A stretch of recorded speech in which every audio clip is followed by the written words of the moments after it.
What's happening, everybody? On today's show, Georgia loses offensive coordinator Todd Monken to the NFL, and a blast from the past as they turn to Mike Bobo to run their offense. Is this a good thing or a bad thing for the reigning national champs, the Georgia Bulldogs? We will discuss. Locked on SEC starts right now. You are Locked On SEC, your daily podcast on the Southeastern Conference. Part of the Locked On Podcast Network, your team every day.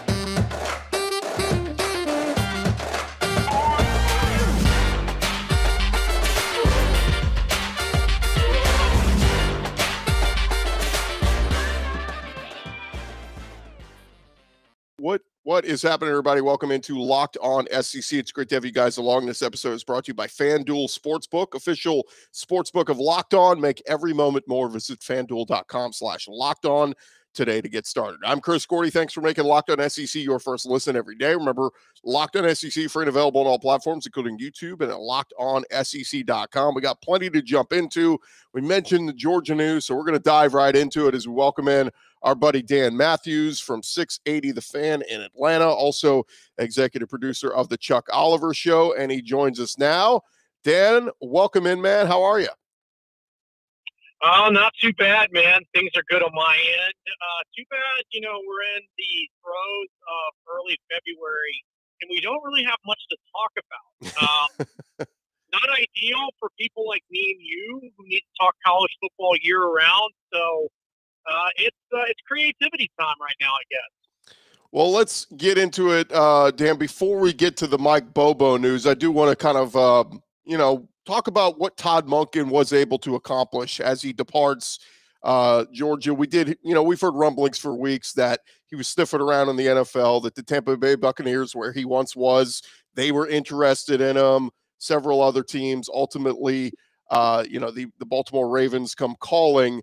But what did you make of Todd Monken's run with the Georgia Bulldogs? Obviously, winning back-to-back national championships is, absurdly impressive, but he just really seemed to take all that 4- and 5-star talent that Kirby was recruiting and put it all to use, and it was pretty darn impressive. Yeah, it definitely was. And, of course, we were kidding in the first thing I said to you because, this is obviously a huge bit of news.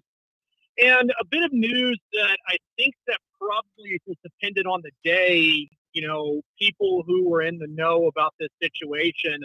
It was some days 50-50. It was some days 80-20. He was going to stay. It was some days 80-20. He was going to go.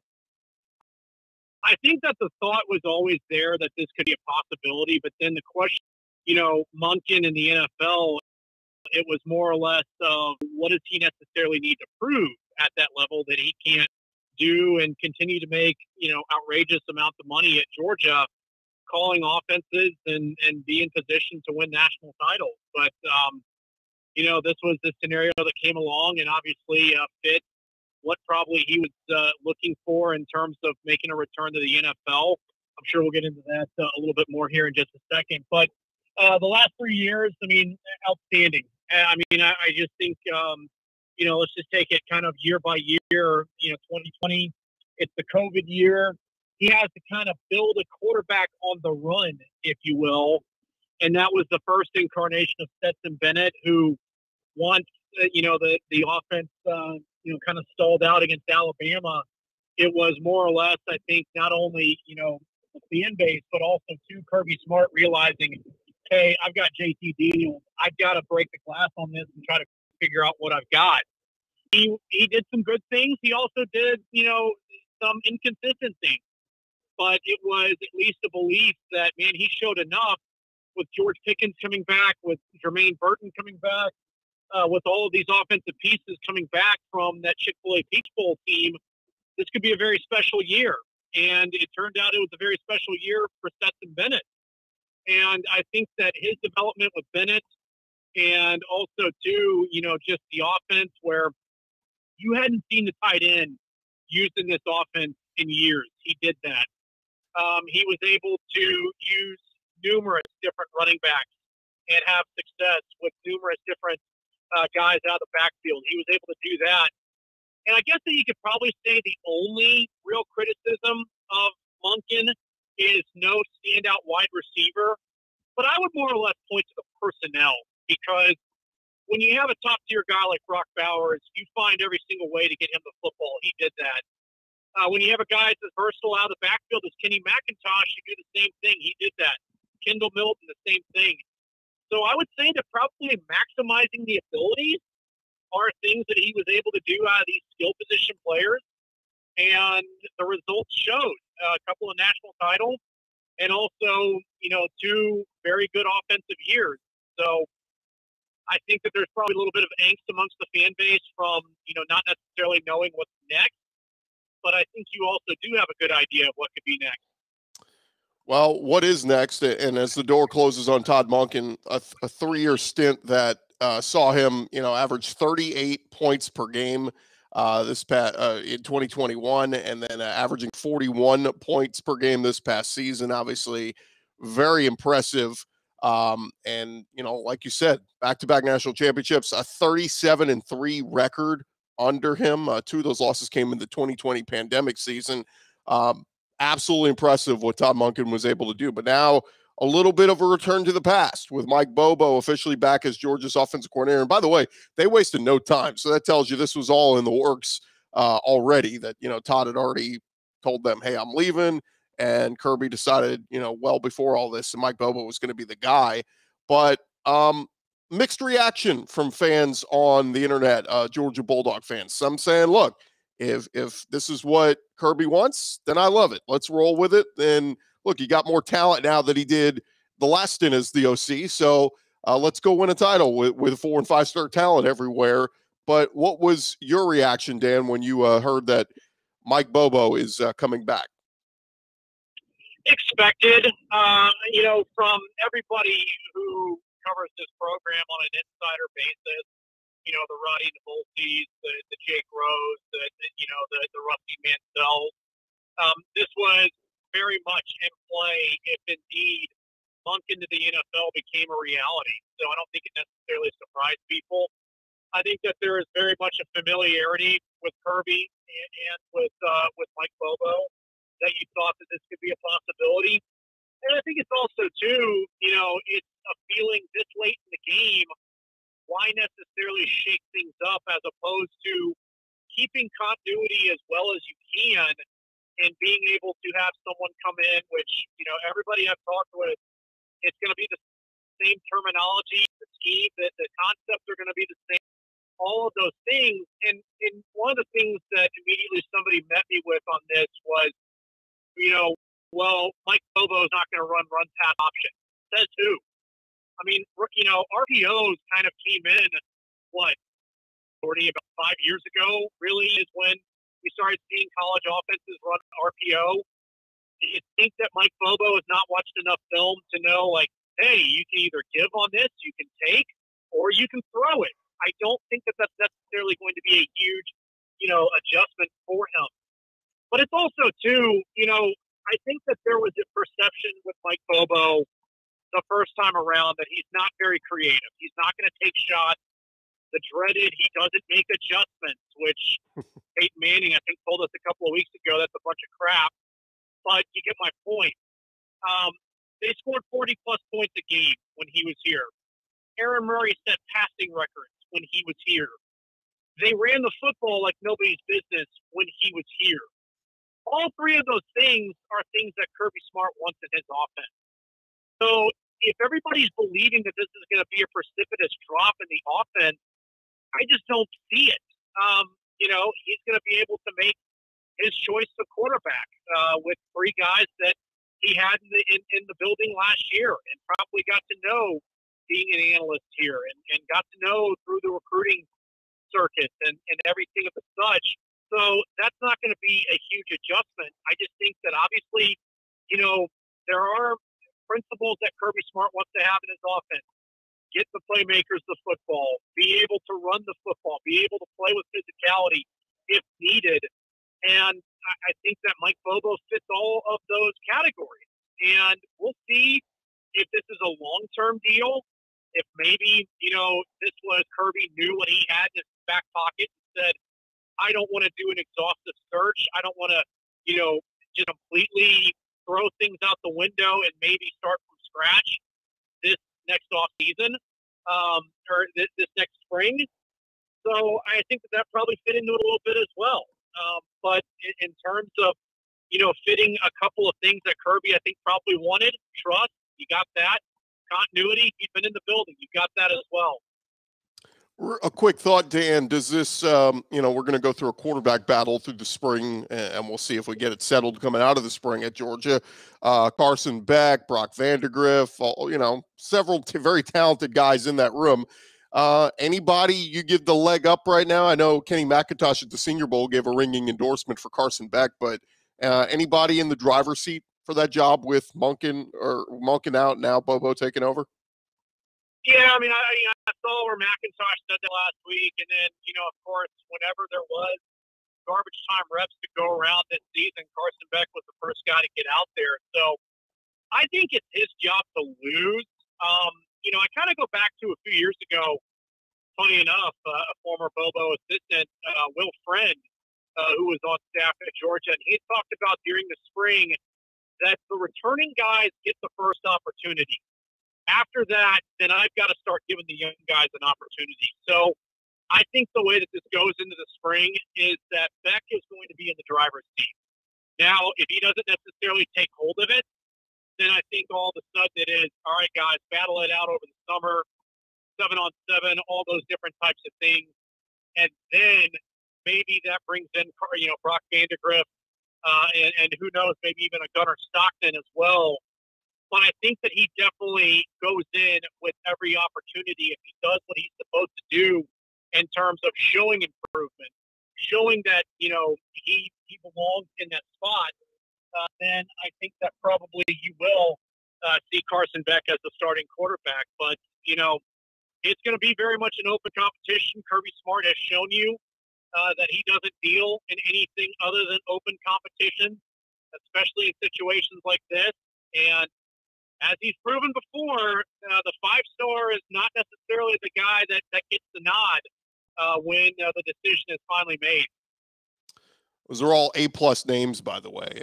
Best names of any quarterback room in the SEC. We'll continue our conversation with Dan in just a second. So hang tight, Dan. I want to get into some of the SEC expansion talk with you. But first, I want to remind all our listeners that this episode is presented by friends over at FanDuel. The midway point of the NBA season is here, and now is the perfect time to download FanDuel, America's #1 sportsbook, because new customers get a no-sweat first bet up to $1,000. That's bonus bets back if your first bet doesn't win. You just download the FanDuel Sportsbook app. It's safe, secure, super easy to use. Then you can bet on everything from the money line to points scored, threes drained, stuff in the NBA. They got player props, so many other exclusive bets like the 2x3, 2 3-pointers scored in the first 3 minutes, all kinds of cool stuff like that. Go check it out. Plus, FanDuel even lets you combine your bets for a chance at a bigger payout with a same-game parlay. So don't miss the chance to get your no-sweat first bet up to $1,000 in bonus bets when you go to FanDuel.com/lockedon. That's FanDuel.com/lockedon to learn more. You want to get in before tournament time? That's coming up very soon. Make every moment more with FanDuel, official sports betting partner of the NBA.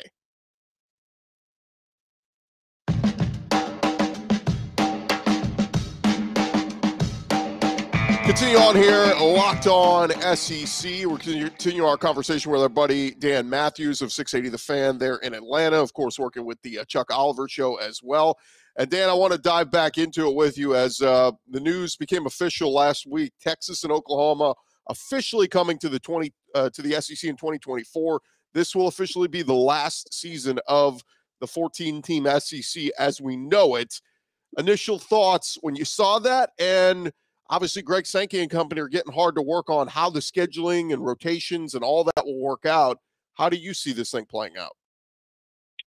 Yeah, in terms of them leaving early, it doesn't necessarily surprise me. The only thing that necessarily surprised me was, Fox wanting to get every last bit out of the juice that is Texas and Oklahoma, which was kind of funny, really, when you thought about it, because, aside from the Texas OU game, you don't really see the Big 12 featured prominently on the major network part of Fox, with that, of course, being Gus Johnson and Joel Klatt.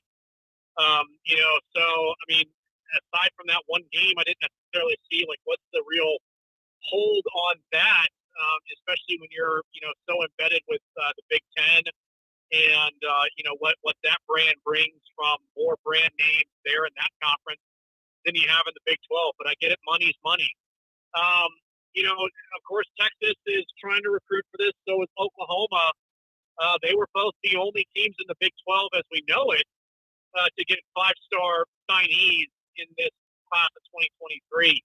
I think the edict for both sides needs to be get as physical as you can and try to be able to hit the ground running in 24, because it's not going to be easy. It sounds like the divisions might go away. It sounds like, too, that a 9-game conference with 3 permanent opponents starts to come into play. In the SEC, you don't get Iowa State one week. You don't get,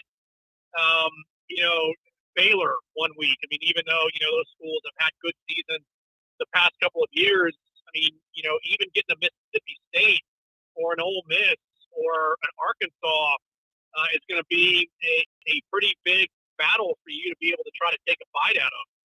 So that could be tough. I mean, it obviously raises the profile of the conference.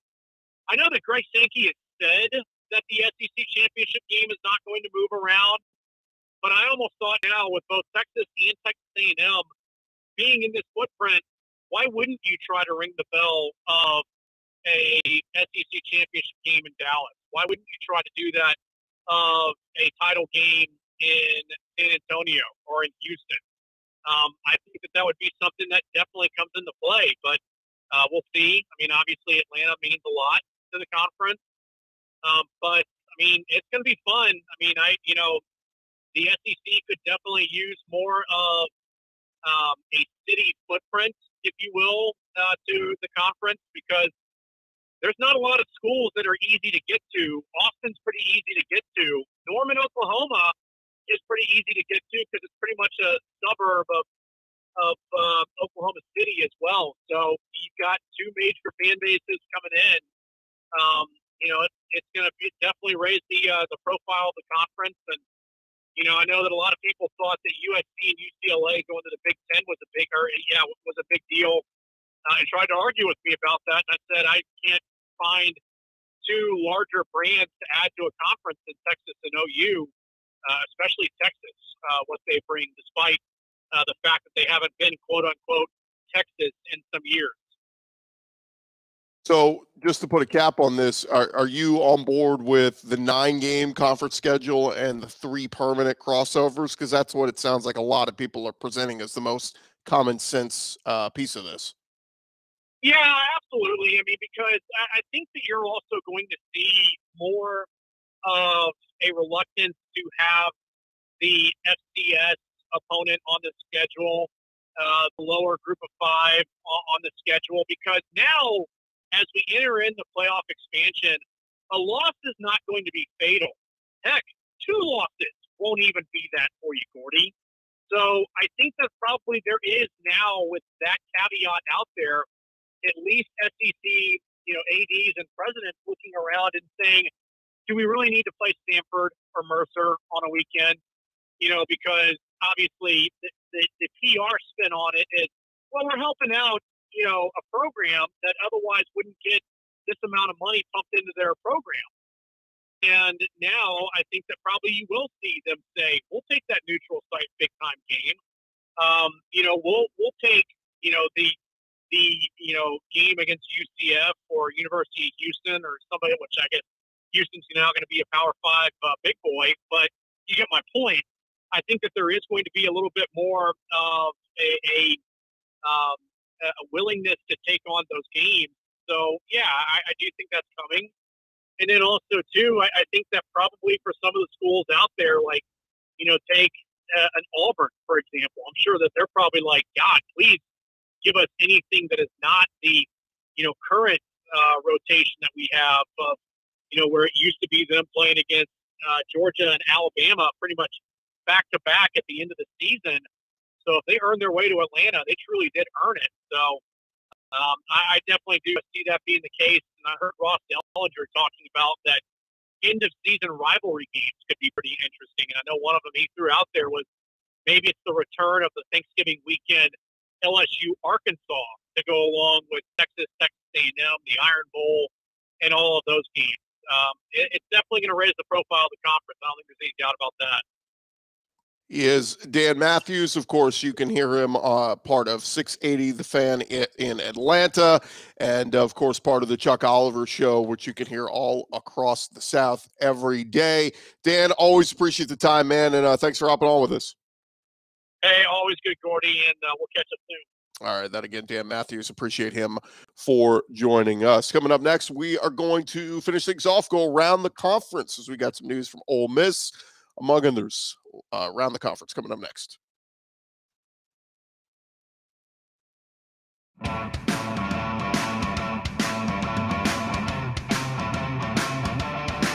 Going along here, Locked On SEC. Thank you guys for making Locked On SEC your first listen every day, and doing things a little backward today where we have Dan as our guest in the first two segments. So we got to jump into it. Let's do it. Let's go around the conference. Boots out to the right. Takes the handoff.